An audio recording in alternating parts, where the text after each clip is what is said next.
Hi, Retro Crew. We just wanted to discuss our opinion a little bit. We think that the Star Wars shows are ruining the continuity of the old movies. I'm Matt. I'm Brian, and we're the Retro Sons.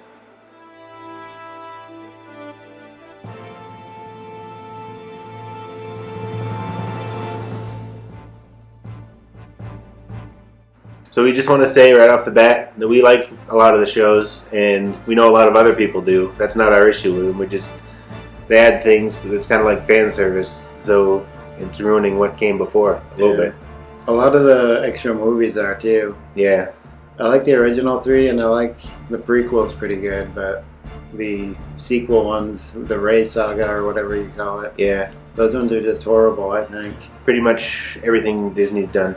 Especially the last one. That movie is almost unbearable. Yeah. And then everyone knows how I feel about the Han Solo movie. That's just a fan service movie. Like every single thing he has for that movie. Yeah, he got within a span of a few days. Yeah. I think we're talking about the shows though, not the movies. Yeah. And again, I just want to reiterate, because I know we're going to get some angry comments probably, but we like the shows, and we realize a lot of people like what Disney's done with the franchise. But, I mean, I was just watching on YouTube the other day the fight between Obi-Wan and Vader from the Obi-Wan show. Yeah. Like, it was pretty much established, not like through words or anything, but it was kind of understood that they hadn't met since their fight on Mustafar. Yeah. Like, since then, in the fight on the Death Star. Yeah, no, they've met in the middle, and if there's a second season of the Obi-Wan show, they're probably going to meet again. Yeah. That fight was good, though. It was. That fight, but like you said, it was all fan service, and I could have done without it. Mm-hmm. Out of all the shows that Star Wars has, I haven't seen them all. I haven't seen that one. Andor? Yeah, I haven't seen Andor. I haven't either. The Han Solo one is probably my favorite. Wait. Or not Han Solo. Obi-Wan. Yeah. Is my favorite.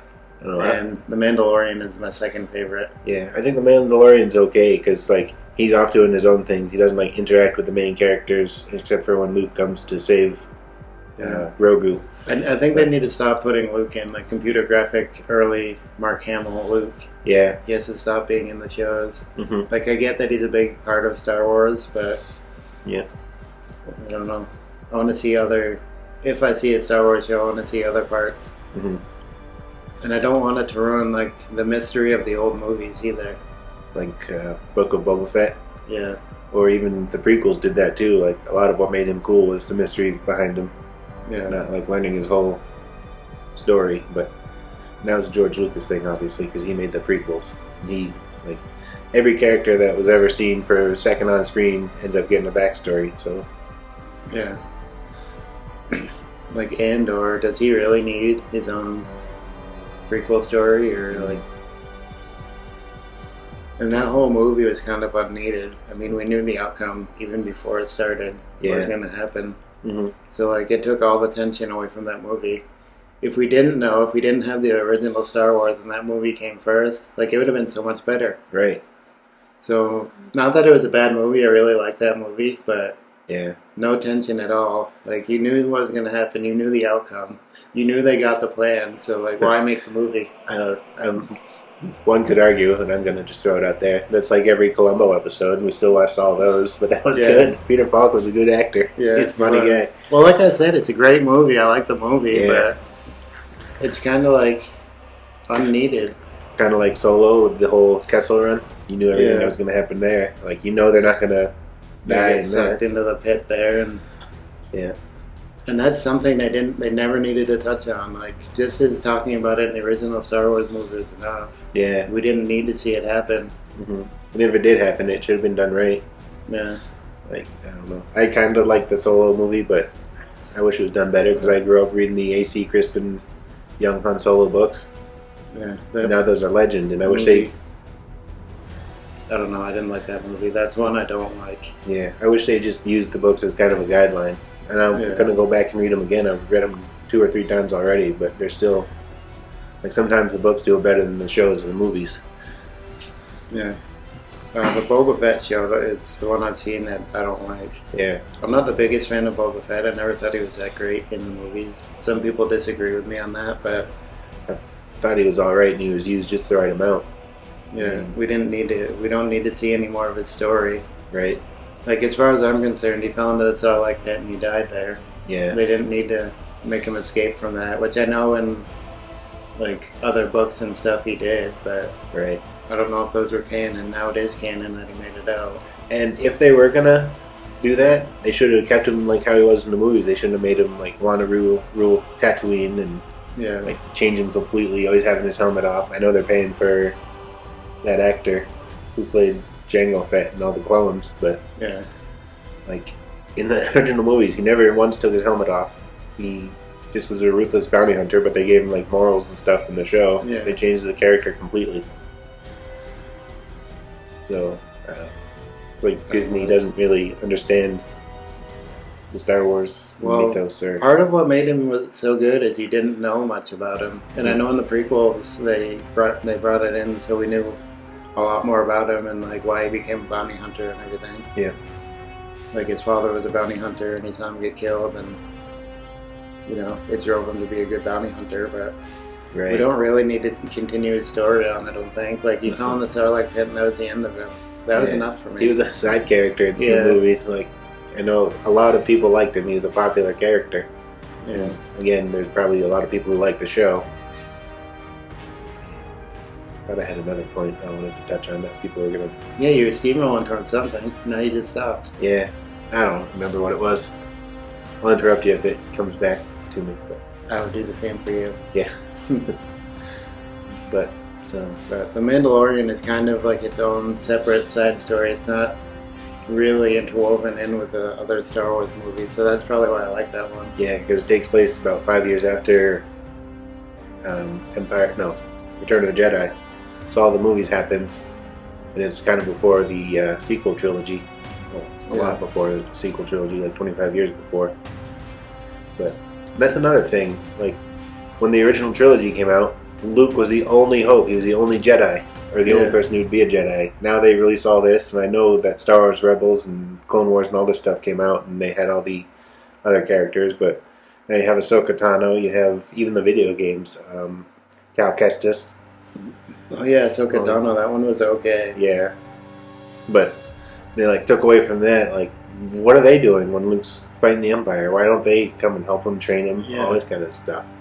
Yeah, why don't they come and help him at least? Yeah, like they should know through the Force that something's going on. Yeah, but they're just, I don't know, sitting back and letting him deal with it. Well, because they weren't there, they weren't around. Exactly. He was the last hope. He was the only Jedi around. Right, and I guess that's the main point we're trying to make. Yeah. Like, the original movies came out, and that was it. They were self-contained little things, but now they're like getting all these popular characters from the prequels and the TV shows and all this, and they're... And I realize Disney is out to make money, but at what cost? I mean, they're ruining the Star Wars franchise. Yeah.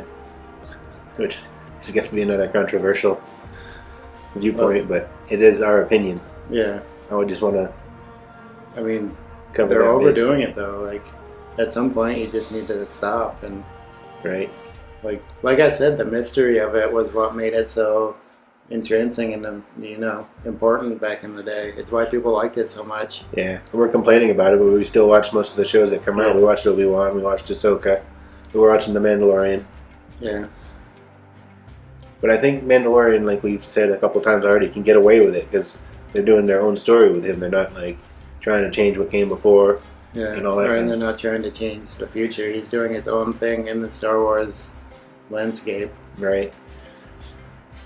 He's not a Jedi, so he couldn't have helped the fight against the Empire. He's just out to make his own money, do his own thing. And they're kind of guilty of this too, but I don't think every Star Wars movie needs to have a lightsaber in it. No. I know people like lightsabers, but there are very, very few people in the Star Wars galaxy world or whatever that use lightsabers, especially around Luke's time.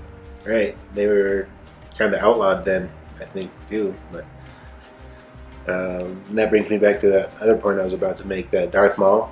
Yeah. He was cut in half and he was dead. Then he was a fan favorite, so they brought him back. So they brought him back. You have to watch, you'd have to watch Clone Wars and Rebels and all this stuff to understand Like if you're gonna watch Solo, And and he just shows up and ignites his lightsaber in a hologram for whatever reason. yeah, why did he need to have a lightsaber? Like, he's imposing enough. He doesn't have to threaten with a lightsaber, which everybody knows he has. Yeah, I know. Like that made absolutely no sense in context. He's threatening her through a hologram, and he ignited his lightsaber.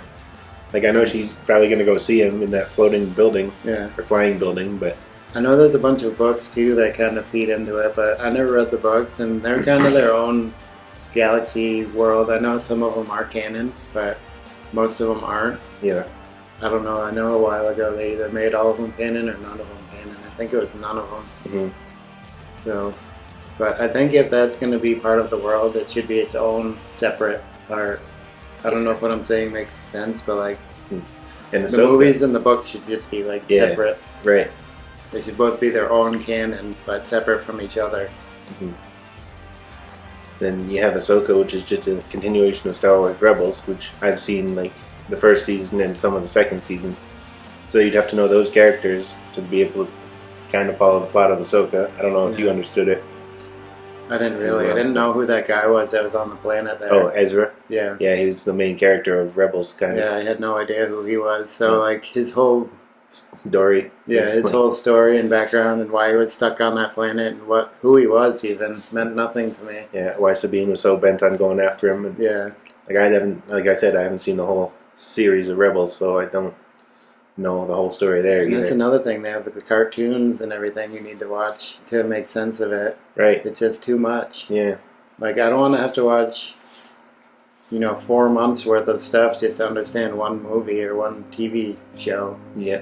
Like, it's not its own standalone thing where you can start from the beginning and understand it. The MCU's kind of going that way too. They're doing like the TV shows, so you'd have to watch like WandaVision before Doctor Strange. Yeah, before the movies. Makes sense too. Yeah, they're kind of getting out of hand too. I think a lot less people are watching those though than they used to. Yeah. Like back when Iron Man came out and you could watch Iron Man and know what was going on. Right.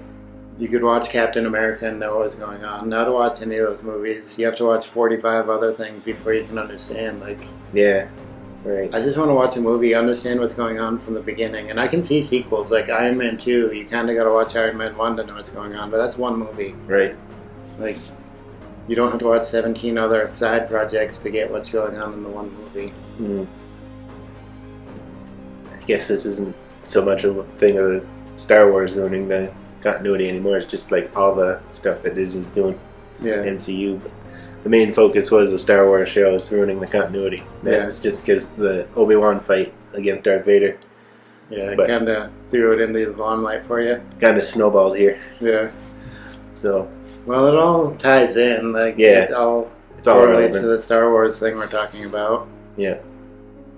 Like I said, Disney is just out to make money. They don't care about Mhm. how fans feel. Keeping things.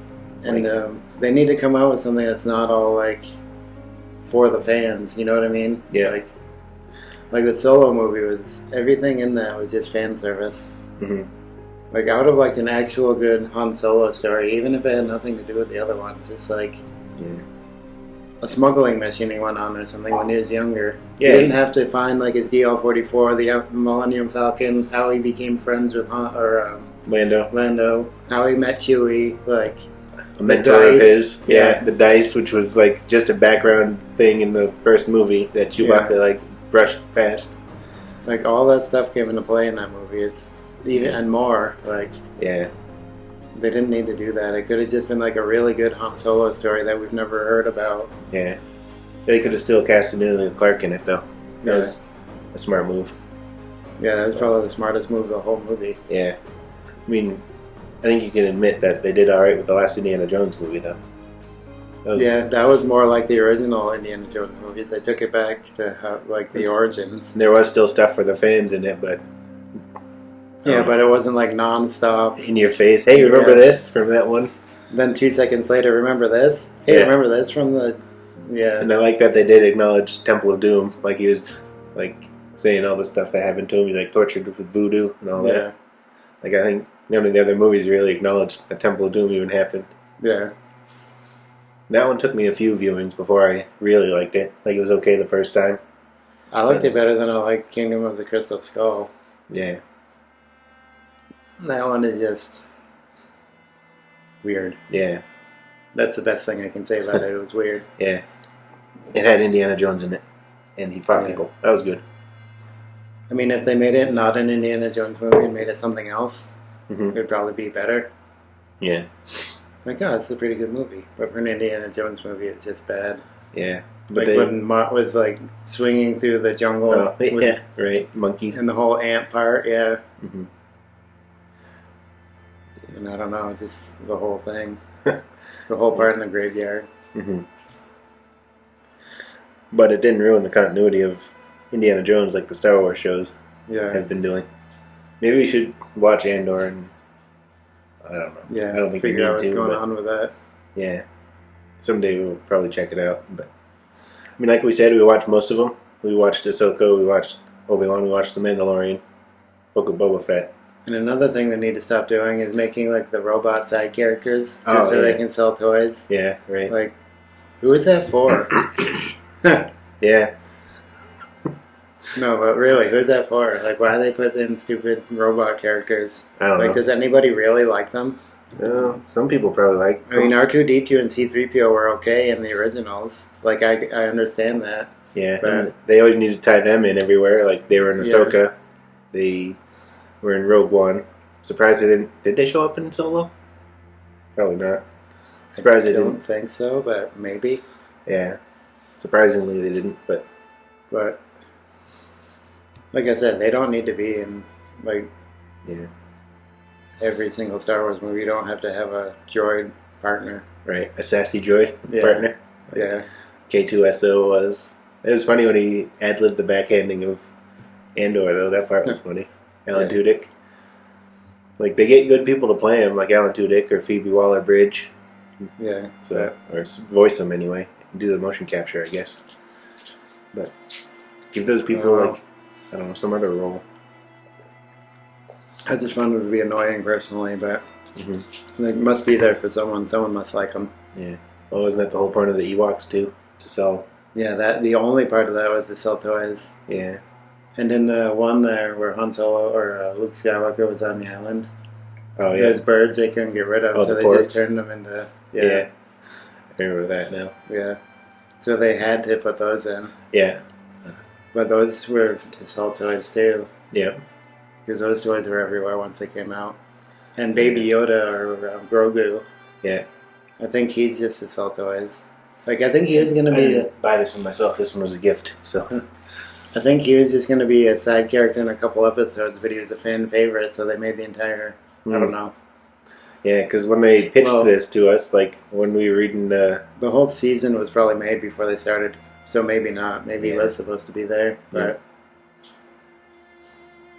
I think he was maybe just supposed to be in the one season, and they didn't know what to do with him at the end, because Luke took him away. Then I think he was a fan favorite, so he came back for season 2. Yeah. And now he's just a part of it. Right. Yeah, because they said it was just going to be him doing, like, bounty hunter missions. Yeah. And then they made that into, like, the whole protective father thing and the Darksaber. Yeah. Which is another piece of lore that you'd have to, like, know lots about before you understand the Darksaber, why it was relevant when Gideon cut his way out of the TIE fighter with it or whatever. Yeah. And why it gets heavier the more you use it, or... I don't know. I don't get that. No, me neither. And Bo-Katan, she was another cartoon character that they had to bring into the live action stuff. Most of them. I mean, again, it goes back to you got to watch so much stuff just to understand. Yeah. All the shows and side projects and. I mean, their casting choices are good. Like, I like Pedro Pascal mostly because of this now. Because of I keep indicating towards the Mandalorian, but when I'm talking about it, I'm gonna. But he was good in that. And now I like him a lot. Like, I knew him from that. Then I watched Game of Thrones and saw him in that. And now he's in The Last of Us. Yeah. Yeah, he's a good actor. I like Pedro Pascal. Yeah, and he's in that popular meme with Nicolas Cage. That's funny. I don't know that one. Oh, right. And Katie Sackhoff as Bo-Katan. That was good. Ming-Na Wen as whoever Boba Fett's second-hand lady there was. Oh, yeah. Yeah. I'm just throwing names out. I'm doing good with the names today. But she was the voice of Mulan from Mulan. Oh. Yeah, I think probably. You seen Mulan, right? Yeah, I've seen Mulan. Okay, main character Mulan. She Yeah. needed a voice actress, that was Ming-Na Wen. Oh. Yeah. Somebody actually did that? Yeah, Oh, wow. I know. They didn't use AI voices back then. In, what, 95? And that's another thing. Like you said, they de-aged Luke, but they also de-aged James Earl Jones' voice for Obi-Wan. Oh, did they? I think so. Huh. Like you heard him in Rogue One, it was just his regular voice, and he Yeah. sounded like you could hear his age in it. I don't know. They did that in that James Bond game, too. Oh yeah, From Russia with Love. yeah. They didn't de-age him, but I liked it still. Well, yeah, I'm glad Connery came back for that. Yeah. That was a nice touch. Now it feels like we're just jumping all over the place. Yeah. It's time to wrap this up. Yeah, you I think so. All right. All right, so let us know what you think. Let us know if we're just crazy and we're ranting over nothing. Like, comment, subscribe. There'll be an orb over here. Pick one of these two videos, and we'll see you in the future. To talk more about the past.